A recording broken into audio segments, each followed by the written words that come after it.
Hi guys, welcome back to my YouTube channel. In today's video, I'll be showing you how to make the authentic okpa and soka, okpa Enugu. First, in your Bambara nut flour, you will add red oil. You will mix properly with your hands till the oil is evenly distributed. Okpa is a local dish and as such requires local methods. That is why I'm using my hand to mix. Just make sure to wash your hands properly and mix it evenly with your hands to get a perfect blend.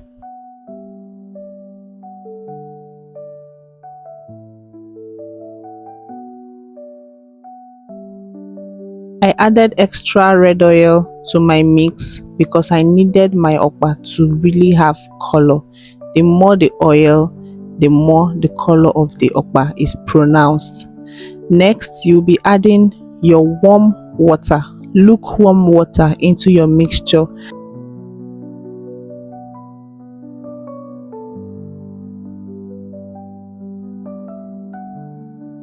Mix gently till you have a smooth paste, a smooth consistency.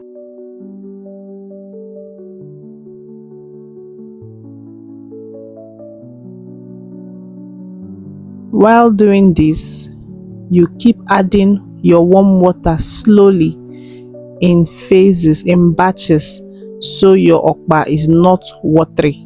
Your okpa batter is not watery. You do this till you have a smooth and relatively slimy okpa batter.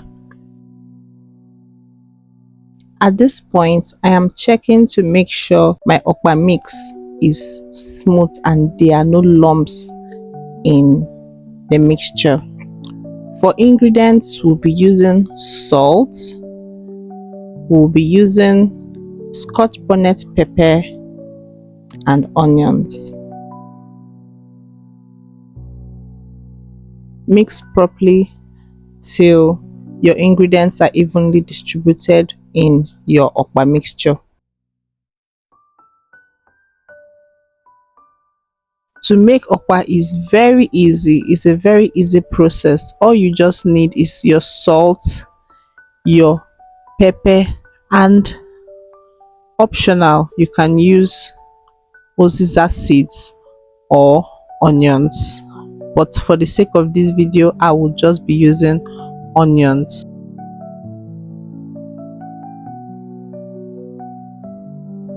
You do not need bouillon cubes when making okpa.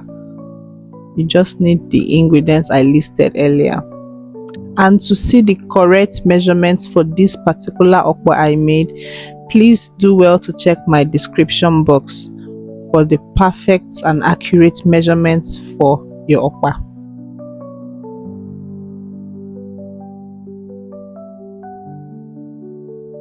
After you have carefully and properly mixed your okpa, you now wrap them tightly in your nylon. You can use plates, you could even use the okpa leaf, but for the purpose of this video, we'll be tying them in nylons. Then into your boiling water, you drop in the okpa. After 30 to 35 minutes, your okpa should be ready. Our okpa is ready to be served. The sumptuous, authentic Nsukka okpa is ready to be munched on. You see how smooth and lovely this okpa turned out?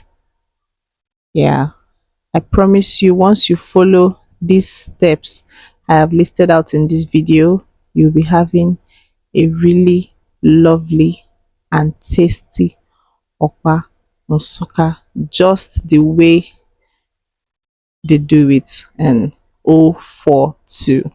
Thank you so much for watching today's video. Please don't forget to like today's video because I know you enjoyed it, and if you haven't subscribed, please do well to subscribe to my channel. Till next time, bye.